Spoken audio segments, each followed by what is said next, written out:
Well, first off, it is really good to see you guys, even if it is in squares, Maria.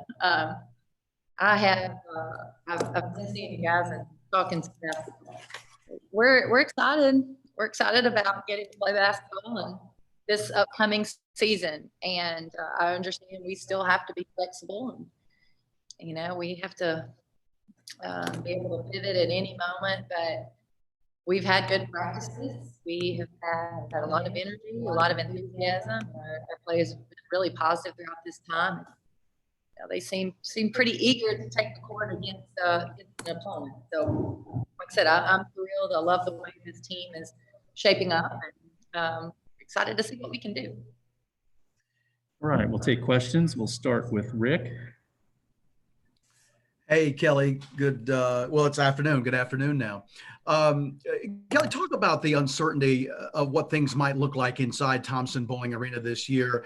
I'm sure it's a day by day and a week by week thing as you try to find out how things are going to go. Well, really it is. I think the setup in terms of benches, score table, and media, I think a lot of that's going to look different. I don't know exactly what it's going to look like yet, but I know there are a lot of different protocols that the SEC is working on with our folks here on how to create the safest environment for our athletes as well as spectators and staff members. But the way I think the court's still going to be the same. So we're out there, hopefully things will go pretty clear.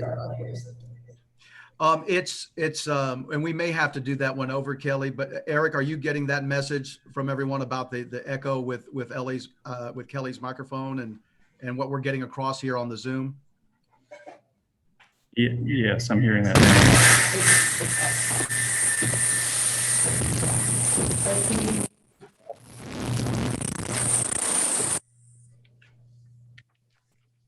How about that? Is this better? That does sound better. Okay. Try that again, Rick. Okay. So, Kellie, one more time, if you will, the uncertainty about what basketball might look like this season inside Thompson Bowling Arena. Well, I think for us, we understand that protocols are going to make things look different for the bench, score table, seating arrangements, in-game events and activities. So, I think we get that and we understand we're working with the SEC, our staff here working with the SEC on getting those protocols out there that are going to keep our student athletes safe, keep our spectators, staff safe as well. The court will remain the same size. So hopefully when our players take the court, they'll have a lot of familiarity there. That work better? That was much better. Thank you. Yes. All right. Let's go with Jimmy, followed by Graham Hayes. Kellie, do you know if you're going to be able to start the season with that tournament in Melbourne, Florida, Thanksgiving weekend? We found out last night we are not. So we are still working on non-conference scheduling. Things have the landscape is changing weekly, if not daily. So we're hoping to finalize our non-conference and get our conference schedule out sooner rather than later. But it's definitely been a challenge. And what have you been most pleased about through your practices? I know you haven't had a lot, but what have you seen that you like? Well, I think everybody has been on the same page in terms of learning and putting things in. And I think we've worked hard. I think our players have really come with great energy each and every day. Our communication has been much better than it was a year ago. Everybody's been very positive and I think really embraced our returners and newcomers alike. So I think it's been a really good atmosphere. In terms of the basketball, it's still early. We're still working on putting things in, but I like the energy that we're using on defense, and I like the the thought process that we have offensively at this point. Graham Hayes. Hi, Coach. Thanks for doing this. Just following up quickly on that last question with the multi-team event in Melbourne. Just what are the challenges of figuring out those multi-team events and making the testing protocols match up, and figuring out the scheduling? Just what kind of challenges are involved in getting involved in one of those? Right. I think first off, you know, going into this season, we knew who we were going to be playing at these tournaments. Everyone knew who their competition was going to be, how many games they were going to play. As conferences change restrictions in terms of travel or in terms of their numbers of their conference schedule, teams started dropping out of tournaments. Teams started switching tournaments. And I think the hardest part has been knowing who is going where, which team is going to which tournament. And, you know, we're trying to make sure that our schedule is solid and that we're getting the competition that we need to get. I think that was the first piece. The second piece is absolutely aligning the SEC and the University of Tennessee protocols with each tournament. Now, I do think in respect to those decisions, I think the tournament operators have been really great to work with and making sure that all those protocols are met. All right, next we'll go with Gustavo, followed by Jordan and Vince. Kellie, UConn seems to be, I think, confirmed. I saw in their website, you know. Have you talked to Jima about this game? You know, if there's still going to be the UConn Lady Vols matchup? Well, right now, obviously, we haven't been able to announce anything on our end, but the Hall of Fame and it being a Naismith Hall of Fame game and Women's Basketball Hall of Fame game, Pat Summit Foundation, it is still scheduled.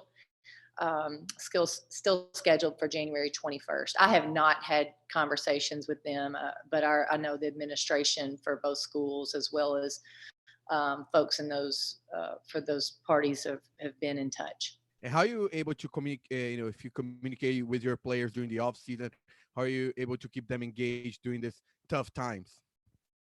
Yeah, so, you know, early on, back in the spring, which seems like a lifetime ago now, we couldn't do a whole lot. And we were trying to make sure we were face to face, just like this, having Zoom calls with them, talking to them about what could they be doing safely. You know, did they have access to a basketball goal outside? Did they have access just to a basketball and they could dribble inside? So we had a lot of conversations throughout that time. And then we were really intentional with our meetings. We had book clubs, we had diversity training, we had leadership meetings.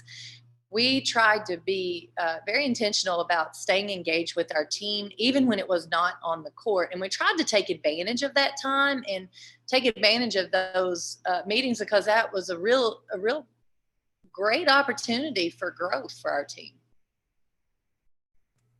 All right, Jordan, Vince, and then Will.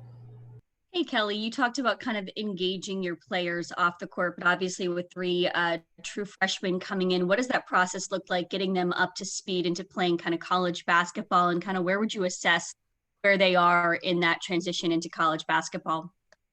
Well, I think we weren't able to get them here as early as normal. Typically, they would have been here towards the end of May. It was several weeks later that we got them on campus, but we've been able to work with them first in one-on-one settings, and then in small groups, and then as a team. So I think right now they're pretty comfortable with what we're doing.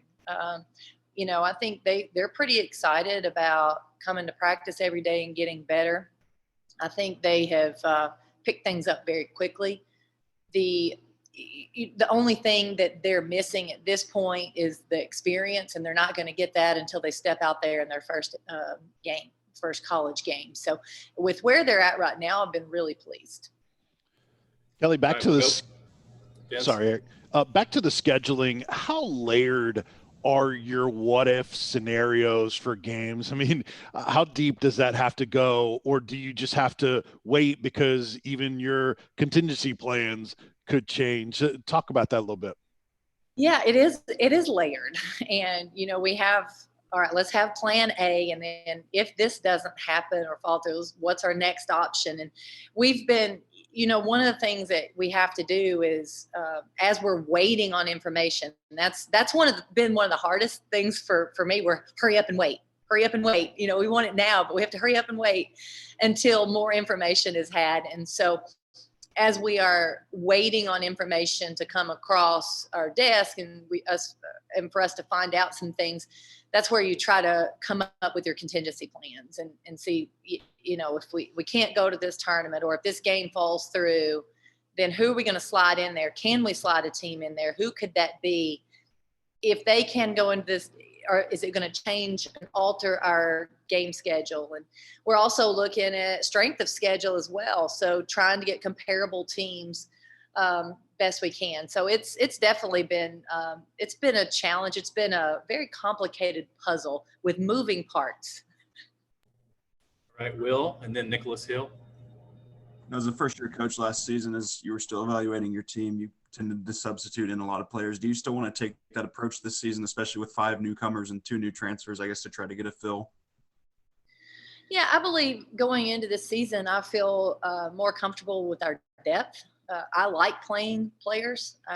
They come to practice every day. They want to play, and I think when they get out there and earn playing time, I want to reward them with that. So, in terms of having a pretty liberal substitution pattern, we want to do that. It has to make sense. But right now, I think just numbers-wise, we just have a little bit more depth. Nicholas? Yeah, obviously, you're one like senior and big-time return players from Rennia Davis. Just talk about her development through this offseason, and what is the main thing you're looking for her heading into this upcoming year? Well, I think, historically, one of the things that you can look at Rennia's performances and see how she has improved every year. And I think she had a really good junior campaign. And what we would like to do is build on that, for her to take a really good season and even improve that. And I think that's, finding a little bit more diversity in her game. She's worked a lot on her ball handling, and she can really shoot. She can really score. She's a great athlete. I've been impressed with her defense this preseason. I think she's done a really good job on the ball and off the ball. She's an excellent rebounder. I think she can continue to improve in almost all of those areas. And, being Rennia, we just want her to be Rennia and just find just small ways to be better each and every day. Jordan, and then Vince. Kellie, you said earlier that you felt like the communication was improved kind of this off season. Do you feel like that's maybe a result of all of those Zoom calls and having to rely solely on, kind of the communication aspect rather than the teaching aspect of it? Yeah, so I really think that our communication has been better. And don't get me wrong, we're still working on it. It's still a work in progress. We want to continue to get better, but we are much improved in that area. I think it's 3 things. I think, one, we have worked so much off the court this summer. I think it is translating to the court. I think they understand how well they have to communicate to be successful. 2, I think our upperclassmen are just, they just have another year under their belt. They're a little bit more experienced. They're a little bit more confident. And when you have that confidence, it's easier to speak. It's easier to communicate on the court. And I think we're seeing that from them, which has been a really good positive. And then our newcomers, I think by nature are pretty vocal, and, they're bringing a lot of energy. And so I think it's been a wonderful addition to our team, not only X's and O's, but also just their personalities and how they blend and fit in with this group. Kellie, you may have touched on it a little bit there with your answer about the newcomers, but coaches often talk about the importance of chemistry. How would you assess where the chemistry is now compared to when you took over? I think right now it's been really good. You know, and don't get me wrong, it's not one of those things that you finally arrive, you check a box and you move on. It's constant. You have to work on it. And we do. We are very intentional about working on our team chemistry and finding ways to continue to build that confidence with each other. But I really like the way the vibe, it just feels good when you walk in. There's a really good feel. There's a great vibe to practice right now or to any of our meetings. You know, I think they're legitimately pulling for each other and understand how important that the teammate next to you is. You know, everybody has to be pulling in the right direction for us to do something special. You know, it's not 4 people. 4 people can't pull a team along. It's everybody. And I think they're really buying into that. Jimmy, Carolyn, and Will. Kellie, if you would, could you give us a thumbnail on the freshmen in the program? What you see, what you like out of each one? Yeah, absolutely. Tess Darby she is an excellent shooter and a really hard worker. She is one of those players that will ask a lot of questions because she just wants to get it right. And, you know, comes from a winning program, and I think we feel that from her. Destiny Salary, same thing in terms of coming from a winning program. She brings a lot of energy, a lot of personality, which I think is just as important as any basketball skill she can bring. But right now on the court, she's doing a really good job handling the ball. She's doing a job getting to the basket and knocking down shots too. So we've really liked seeing her development this preseason. Marta Suarez is very dynamic. She has a wide skill set. She can play several positions.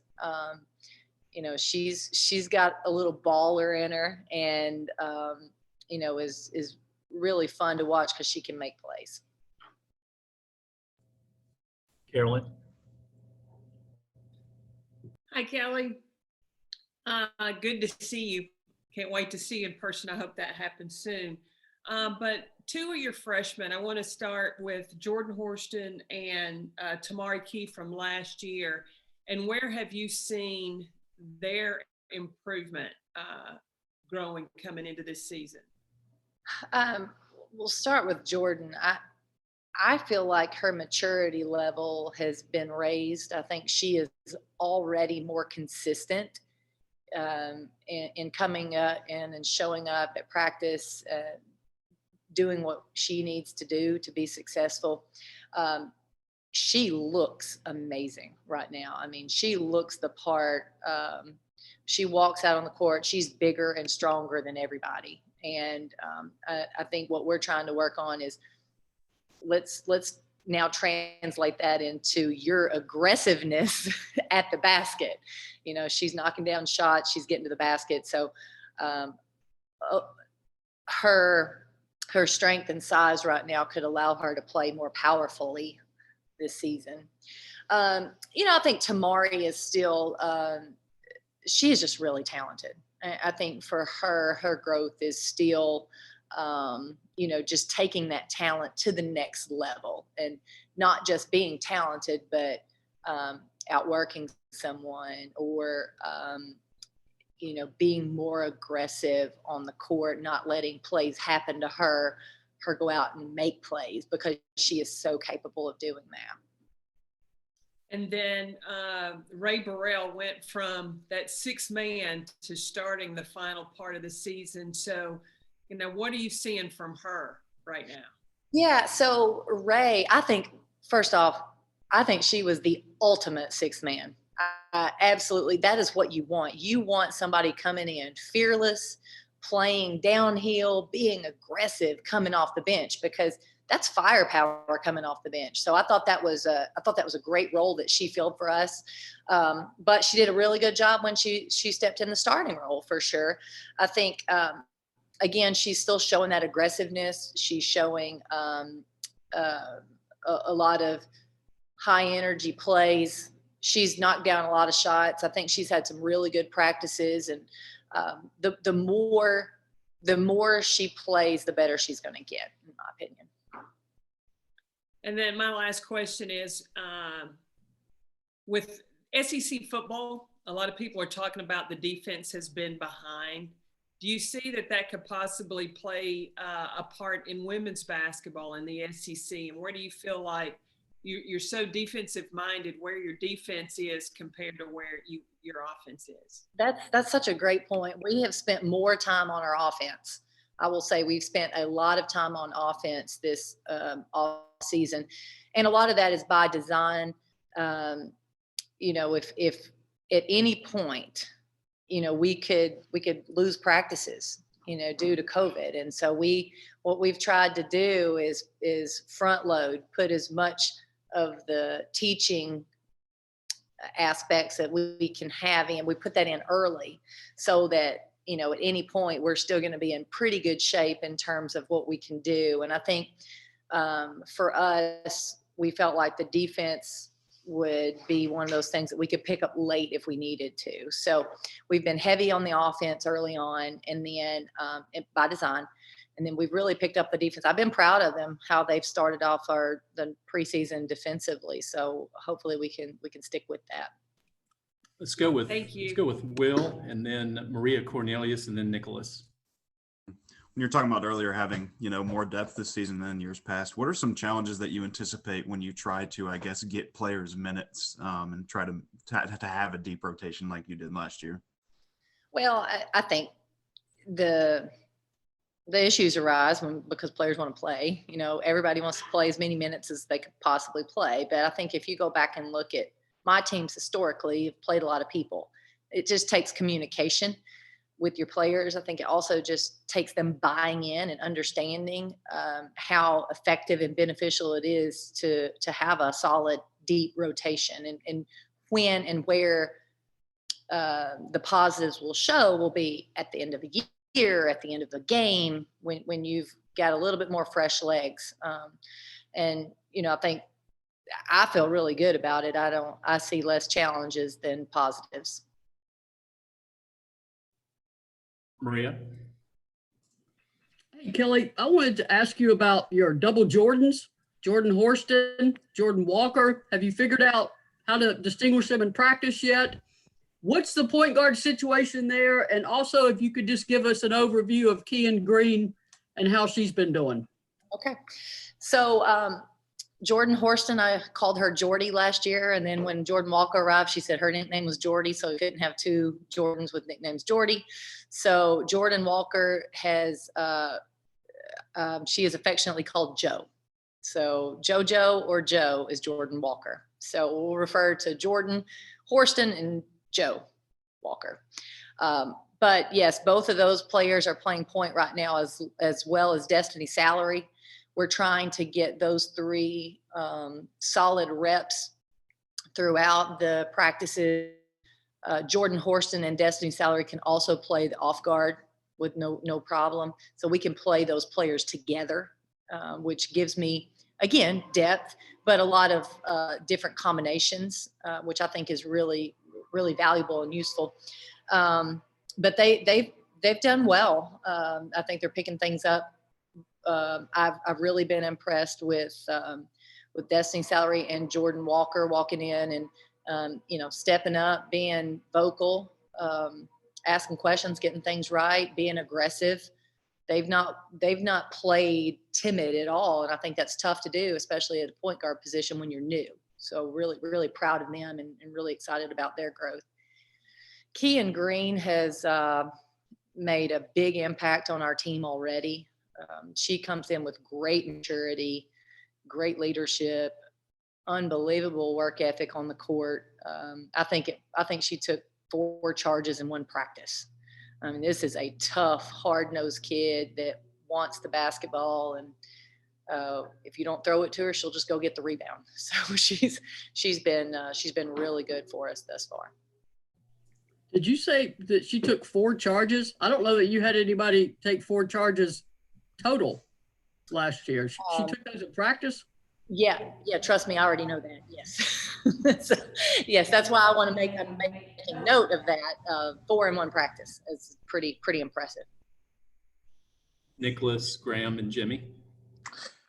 Yeah, Coach. So the other night, your team had a roundtable discussing social issues with UTPD and Knoxville PD. Just talk about how that came about and what did your team gain out of it? Well, we are having ongoing diversity, inclusion, equality discussions, and we are consistently having conversations with our team to educate, to find our voice, and to also find where we can make a difference, where our team and as a whole can make a difference. So we have different discussions every couple of weeks, and we were very fortunate to have Chief Lane, one of his officers, Officer Bomar, and then a local police officer, Clemens, come and answer questions from our group. It was very insightful, and I think that our players have I think they really appreciated their time and also their experience, and just sharing a different lens on what's going on in the world. Go ahead and go to Jimmy. I see Graham, you lowered your hand. If you want to ask a question, go ahead and raise that again for me, please. Jimmy? Kellie, how important is it for this team to get consistent low post scoring, and do you think you're capable of that? We're definitely capable. I think the consistency was lacking last year. We would have a game where we really scored underneath, and then maybe have a couple games where we didn't. We're talented enough, and I think we've got the personnel to do it. I think for us, for our offense to be as good as it can possibly be, we need great balance with not just interior scoring, but in scoring in the paint, off the dribble, scoring behind the three-point line, scoring in transition, scoring at the free throw line. So I think we want to be able to put points on the board in a variety of ways. Obviously, low post work will be part of that. Vince, and then Maria. Kellie, have you guys talked about as a team any plans for election day or even early voting, anything organized within your team that you can share? Yes, we have. So we have 100% registration to vote at this point, and we're working on getting absentee ballots because most of our players are going to be voting by absentee ballot. So we're working on getting those in and turned in. We are off that day, and just to make sure that everybody has an opportunity to get out and vote. I think a lot of our staff has either early voted or is planning on early voting, and I think we're still a few weeks out, so we got some opportunities to think about what we could do as a program to assist in helping promote voting this year. Maria? Kellie, you already talked about Tamari Key and Kian. I wanted to ask you about your post depth this year and size. Cassie, the off season she had and how that's made her better. And then your other two posts, Jaden, I know she was limited somewhat last season by injury. Emily Saunders, of course, was a freshman post. That's a very difficult position to be in. But where are the three of them right now? And how can they help you this season? Cassie has had a terrific off season. I mean, she looks great. She has practiced with more confidence. She's been really, really good, and I'm proud of her. She has a motivation going into her senior year that she wants to go out and have a really strong senior season, and she's had a good off season to get that started. Jaden McCoy, again, I think for her, being able to be that rebounder, that player that can score on the block, can play a little bit of perimeter for us in a 4-out situation, be the player that is going to help us be better when she steps on the court, right? Be a great defender, be very versatile in who she guards, and we need to be able to have that trust in her when she goes out there that she's going to be solid. That's what we need from her to be the best we can be. And then Emily, I think just she's just continuing to work and play at this speed and, try to find ways to use her size, because that is her advantage when she's out on the court. All right, we'll take one final question from Carolyn Peck. To go along with that, Kelly, so many coaches are talking about playing with pace, and I feel like they're doing that because they don't have size. You have size. So at what tempo do you want to see your team play this season? Well, I want to play with pace too. And because the great thing is my size is mobile. I mean, they can go. And so, Cassie is flying down the court. Tamari Key can really run. Key and Green is as fast as about any guard we have. So I think we've got some speed in the interior. So just because we're big, that doesn't mean we want to play slow. We still want to get up and down the court.